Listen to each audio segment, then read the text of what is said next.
Түнде біреу сізді мазалап, атыңызды айтып, көмекке шақырса, ол жерден дереу қашыңыз. Себебі бұл скин волкер болып шығуы мүмкін. Сәлем достар, мистер Жанстың әңгімелері арнасына қош келдіңдер. Бүгін мен сендерге скин волкер кім? Ол қандай жерлерде мекендейді? Оның қабілеттері қандай? Және топ 5 камераға түсіп қалған скин волкерді айтатын боламын. Сендер видео басылмай жатып арнаға тіркеліп, видеоға IMA лайктарыңды басып отырыңдар. Ал біз бастаймыз. Жүрегі әлсіз адамдар көрмесін. Навахо тайпасының сенімі бойынша скин волкер осыдан бірнеше ғасыр бұрын шыққан. Оны кезінде Налдлоши деп айтқан. Әрине айтуға қиын, бірақ сіздер үшін айтып отырмын. Ал оны қазақша нұсқаға аударғанда кез келген тіршілік иесінің кейпін көшіре алатын зұлым құбыжық. Достар, бұл атау өте қатты қорқынышты. Менің өзім достар осы есімді естігенде денем тітіркеніп кетті десек те болады достар. Қатты қорықтым, шыны керек. Жалпы айтқанда скин волкер ауыздан ауызға тараған аңыз десек те болады. Себебі бұрын Навахо тайпасында кез келген адам бір тіршілік иесін көрсе, оны скин волкерге ұқсатқан. Ал ол ауыздан ауызға тарап, скин волкер деп көп тарып кеткен. Кез келген қауіпті тіршілік иесін көрсе, оны скин волкер деп ойлаған. Әрине бұл ақымақтық деп ойлаймын. Жалпы достар, скин волкер кім екенін білген шығарсыздар. Ал енді оның қабілеттеріне тоқталайық. Оның бірінші қабілеті достар, кез келген тіршілік иесінің бет-бейнесін көшіру. Ол оның басты қаруларының бірі десек те болады. Бірақ достар, басты қаруы ол басқа. Оны сіздер кинен көретін боласыздар. Жалпы айтқанда достар, ол кез келген тіршілік иесінің бет-әлбетін көшіре алады. Мүмкін ол сіздің туысыңыз, немесе сіздің қасыңызда асырап жүрген мысығыңыз, немесе итіңіз болуы мүмкін, немесе қасыңызда отқан адам да болуы мүмкін достар. Жалпы достар, ол бет-әлбетті көшіргенмен сіздер ойлайтын шығарсыздар достар, ол мені қоласа жете алмайды деп. Бірақ достар, қателесесіздер, әбден қателесесіздер. Ол достар көліктен де қатты жүреді. Жалпы айтқанда скин волк өте жылдам жүреді десек те болады. Оның жылдамдығы Lamborghiniдің жылдамдығынан кем емес десек қателеспейміз достар. Бұл артық емес. Әрине достар. Ал оның достар ең айлакер қабілеті ол оның даусында. Достар, скин волкерлер адамның әртүрлі тіршіліктердің дауыстарын көшіре алады. Мүмкін ол сіздің ініңіз болып, мүмкін ол сіздің мысығыңыз болып, мяулап шақыру мүмкін. Яғни айтқанда бір қауіп төнген жағдайға ұқсат. Ол кезде жай барақат адам естиді. Түк ойында жоқ адам скин волкердің айласына түсіп, яғни айтқанда тұзағына түсіп достар, скин волкердің даусына ілініп қалады. Достар, бұл скин волкердің өте керемет үш қабілеті, одан да бөлек қабілеттері бар десек те болады. Ал енді достар, біз скин волкердің қай жерде мекендейтінін айта кетейік. Жалпы айтқанда достар, скин волкерлер шөлді далада, жер бетінде адам аяқ көп баса бермейтін жерлерде өмір сүреді деген деректер де бар достар.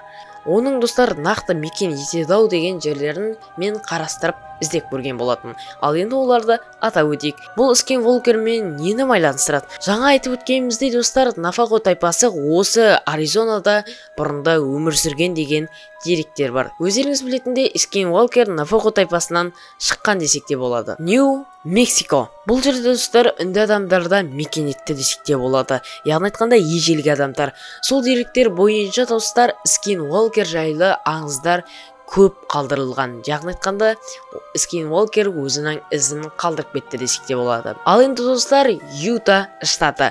Бұл скин волкердің нағыз үйі десек те болады достар.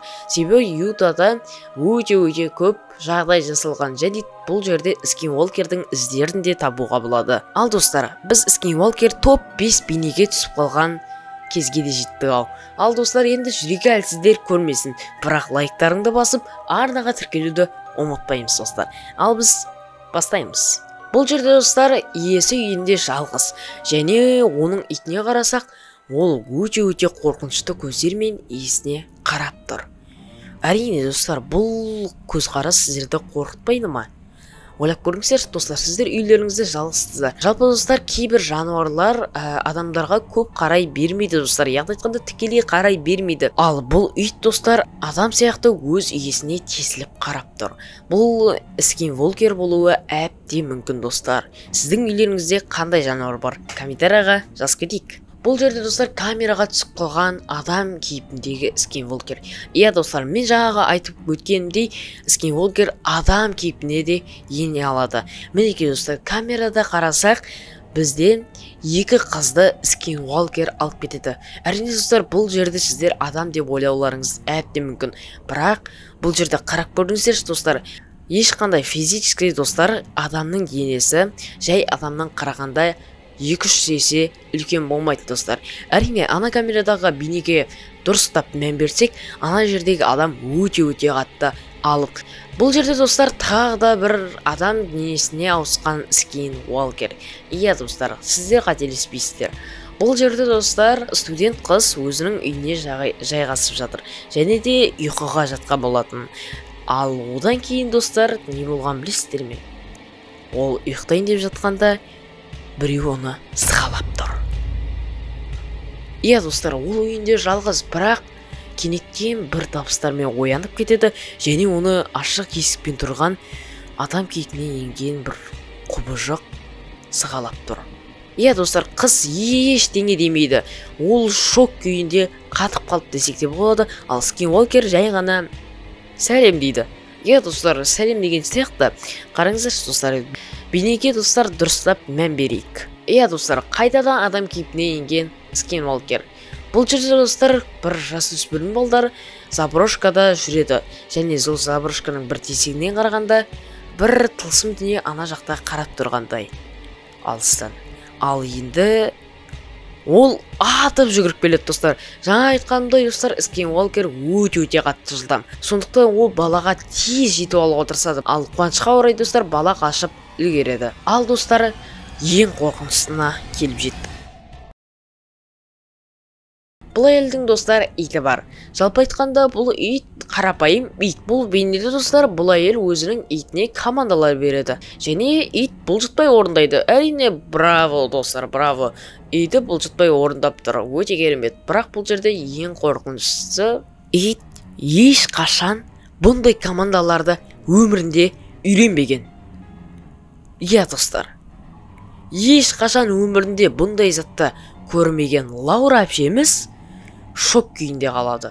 Және одан кейін ол құрбысының үйіне тез кетеді. Тоғыз өмірге хабарласады және құрбысының үйіне асығып кете жөнеледі. Құрбысының үйіне келіп, қайтадан полиция келем дегенше күткеннен кейін полициямен үйін барып үйді тексерсе, бұл жерде ешқандай ізде жоқ және бағанағы ит ізі жоқ. Иә достар, бұл өте қатты қорқынышты. Себебі мұның иті тылсым бір дүниемен байланысқан сияқты. Өздеріңіз ойлап көріңіздер. Оның иті скинволкер ме, немесе бір сәйкестік бе? Оны комментарияда шешетін боламыз. Ал енді достар, осымен видео бітті. Видеоны сағыныға тіркеліп, видеоға лайк басып кетеміз. Мен лайктарыңды басыңдар. Мүмкін скинволкер сіздің артыңызда.